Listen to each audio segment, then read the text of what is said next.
In the covered arena, where you really use your corners and put your leg on and send him into the outside contact on the straight sides. You can even go as far as leg yielding a few steps over off the outside to make sure he's through to that rein. So isn't just straight and bouncing, right? The point of flexing that big is to get him off the rein, but to also, that means he's not balancing in the other rein, right? So you need to make sure that your other hand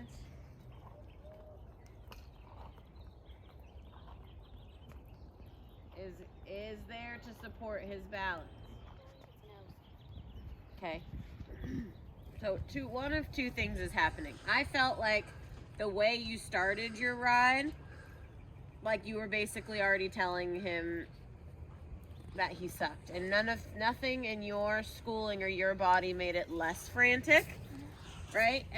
How you put your aids on and how you matched your post, and then when he gets all up in the bridle, you just like moved your arms to shut it down and didn't like use the thoughtfulness of shaping his body at all, keeping him soft and bending.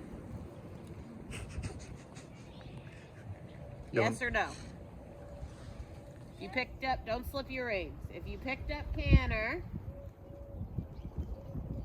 do you think that you could ride his canter and keep him and start to work him down instead of his sewing machine trot? Okay, let's do it. Let's just canter him for a little bit to give you and him a different job. If the trot's not working, you can pick a different gait to fix it in. Maybe he didn't like the exercise to start. Maybe it all started from that transition. Who knows, right? But your goal is to either decide you're going to school what's happening, right? Or pick something different to see if that distracts him. You could have been like, you know what? Pushing him into corners and leg yielding him off my outside leg today just made him feel rushed. And so I'm going to canter. Or I'm going to practice the first half of my dressage test and just practice the center line turns, right? Okay, so then there still has to be a goal in mind behind it, right? What are you planning on doing to still get him into connection?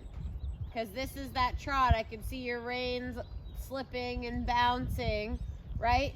Even when your horse starts out not as rideable feeling as they should, you still need to be able to execute good things, right? They still need to be able to hear you to perform a test. So as you think that he feels way less frantic and sewing machine like, what are you gonna do to still school that stuck on the left side, or your arms moving and you pitching forward and him feeling overreactive to the leg, not in a forward moving good way, but in a frantic run away from it way, right? You still have to be able to communicate to your horse. So I have a feeling from this trot, yes, we're working on the relaxation, which is a huge part of a good connection, but I don't think that you'd pick up a good canter transition if this was what we worked on going into a test, right? It wouldn't be prompt. So your goal is to, yes, relaxation is a huge part of it, so he wants to listen to you instead of just fling his legs everywhere, but he still has to be accepting and willing to hear aids, right?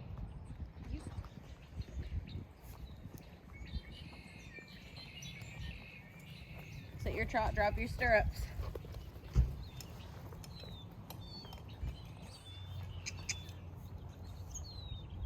Okay. It would have been acceptable, but not as good as we can get it, right? It took him a little bit to decide to hear you. It was calm, it was relatively through, but we've gotten them much cleaner and sharper while he stayed relaxed, right? So let's go back to trot. So that was my point, right? There's a way of relaxation, but then he's not listening to your leg. But so far this morning, when your leg has gone on, he's turned into a sewing machine, right? Shoulders back, so let's work the connection. Get that outside shoulder, bend your elbows, sit up tall. You won't forget your posting diagonal. We wouldn't have to do this with no stirrups. How many trot strides did he take before he actually cantered? I didn't put my outside leg on the door. That's your problem. Okay, trot and then show me that again. Judge's box. Was that good? Yes. It was calm, but his head kind of went up. Okay, so he wasn't in a connection. Do it again. Yes, outside connection. Put your outside leg on. Sit back, bend your elbows, move your hip. Good. Okay, now execute a good canter transition. Let me see if it's real. How many trot steps did he take? 1, 2. Probably like 3 or 4, because his legs got faster instead of going into canter. So my point was, is even if you didn't put your outside leg back, it wasn't very prompt, was it? No. Okay, let's pick up our stirrups, right? So we've gotten him relaxed, but is he true to your leg? No, right? So everything that you want to go do around your test, if they aren't listening to your leg, as simple as that isn't going to happen, right? So there's relaxation. Lift your rein and put your leg on. I can see both your heels shoved down. You want him to listen to an aid. You have to go, how do I get him to bend? Outside rein down or up, and the other rein down and back. There you go.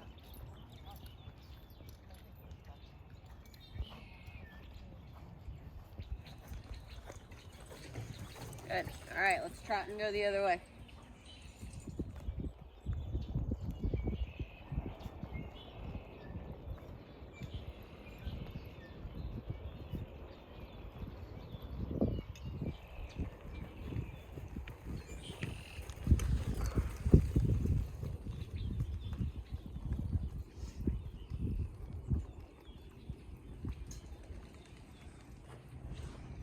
Just like we practice in our lesson, make him go to it, right?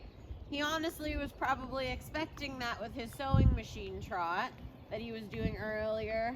So I've been watching, and the point is that even if he's having a day where he just feels like he wants to be crazy off of your leg and not listen, he's not actually listening to your leg, right? He's basically running away from the thought that your leg's gonna make his body move, right? He just didn't. It's almost like running away from getting out of work in a way, right? Yes, he was frantic for whatever reason. They can't really fake that, right? But it's still, even though he was like that, it's not because he was sharp this morning, and we could use that to our advantage, because you're having to do a lot of work still, aren't you? Yeah. Right? So when they start to act like that on your leg, you have to find a moment to get them to relax, right? But then it doesn't mean that we don't take the schooling and still make it what it is and send him to it. Because all you did there was bend him left for about 7 circles. And to me, he slowed down doing it instead of kept bending correctly, right? So you also have to know what you're after. Okay, put your right leg on, not just your rein.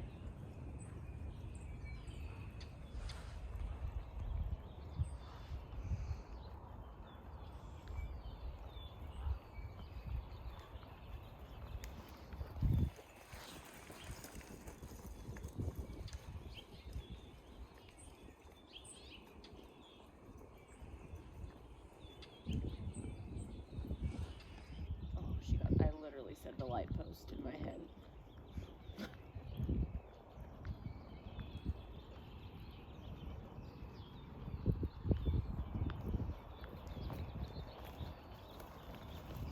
Okay, let's go up the canter on this side when you're ready. Tap him, right? Yes, like you have to actually, when you go straight, your rein's slipping, it's almost boring, right? So use what we talked about in the arena, Like, you either got to mean it, and you have to keep riding that when you get straighter. There's like a pause in between, and then all of a sudden I say canter, and he's getting in trouble, and he's not bending off of your leg, right? That stuff has to come. Tap him. Yes, little taps. Tap, tap, tap, tap, tap. If he's not listening to your leg and you feel like you need to send him, keep going. Come on. Till he actually goes forward. He's not even moving.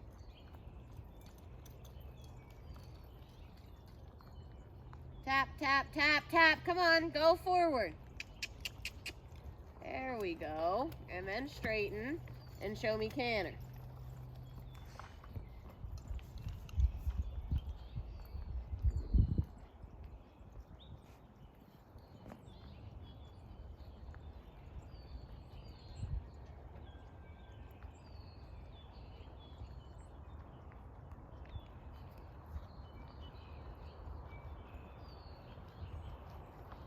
Again.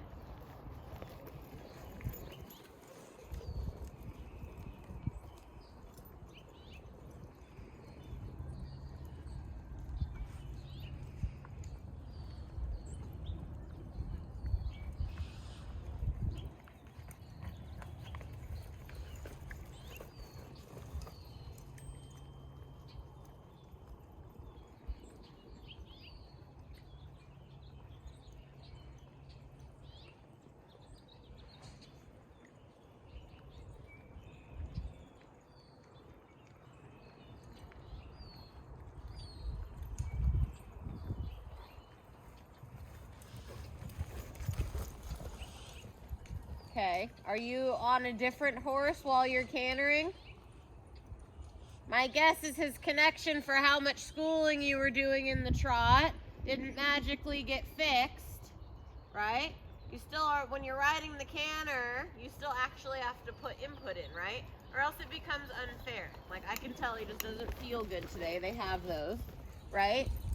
But it's a good lesson to be learned on how you school that, right? And to make sure that you're doing it correctly. I'm not saying that there aren't days where you can't school a horse, because there's plenty of days where I feel like it needs to happen and they just don't feel as good as they have been, right? But to me, it's just a little back and forth. Like, if I made you drop your stirrups, which I kind of understand, right? The schooling was about at 30%. The minute you got your stirrups, you were attacking him, right? In the trot, it took you 4 laps to get him to even pick up canter, and it was pretty good transition. You keep taking your right rein back to your thigh and tipping a bit, right? But the minute you got into canter, you were kind of just sitting here. Like, all of a sudden in the canter, it got fixed, right? And if it was this absolutely stunning canter and the power going to it was as nice as you got it when we had that schooling lesson in the covered, where you were really rolling in the canter and you could counter canter, you could change a lot about it, I'd be like, okay, you're right, I would take it easy then, right? But that wasn't the case. He was against the bit. That's better.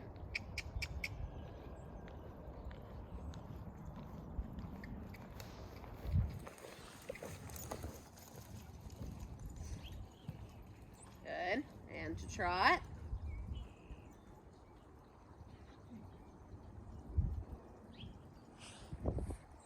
So when he decides to get low like that, out of the down transition, you need to make sure you put your leg on so he doesn't pull all the reins forward and slip them out of your hand, right? That just means that the down transition was lovely in your seat and in your stillness and in your rein, but needs to match that way with your leg, right? Give him a job to do that he's got to push to it so he doesn't drop all the balance onto his forehand and get low in the base of his neck.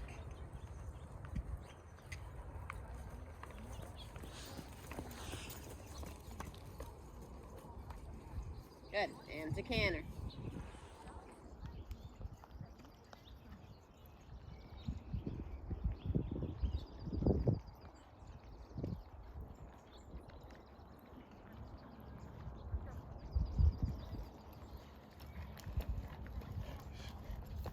Tap him, yes. Good job. There, better.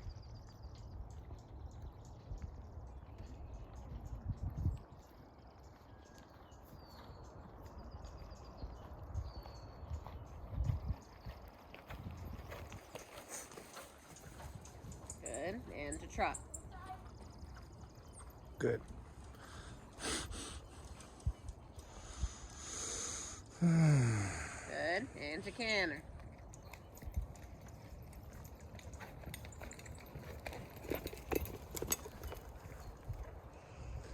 And to trot.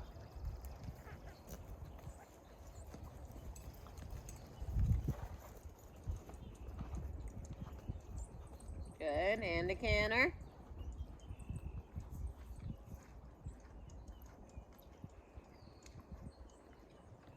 Good, trot. Canter. Better. Good. So you actually there on the down transition kept the schooling going, right? I didn't tell you why I was having you just repeat the transition, but you have to be able to, you have to keep him sharp all the time, right? For how much schooling you want to do, again, there always has to be just a little self-accountability check-in, and you have to make sure that as you're schooling, that it continues, right? So it keeps going in little bits, so it's not this big giant fuss like that, okay? Because that's too loud. I don't even understand what you're asking. Okay? You're trying to bend left, your right arm shouldn't be getting pumped forward. Your outside spur should be turned out with your toe out and your heel on. You can be giving him little taps with the whip. Good, better.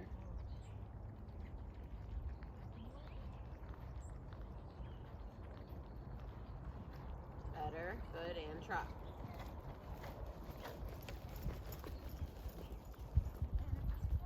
Good, and canter.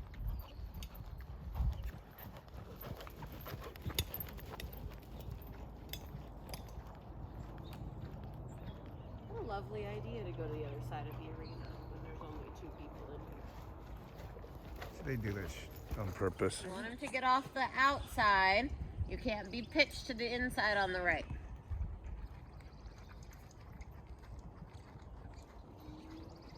Good.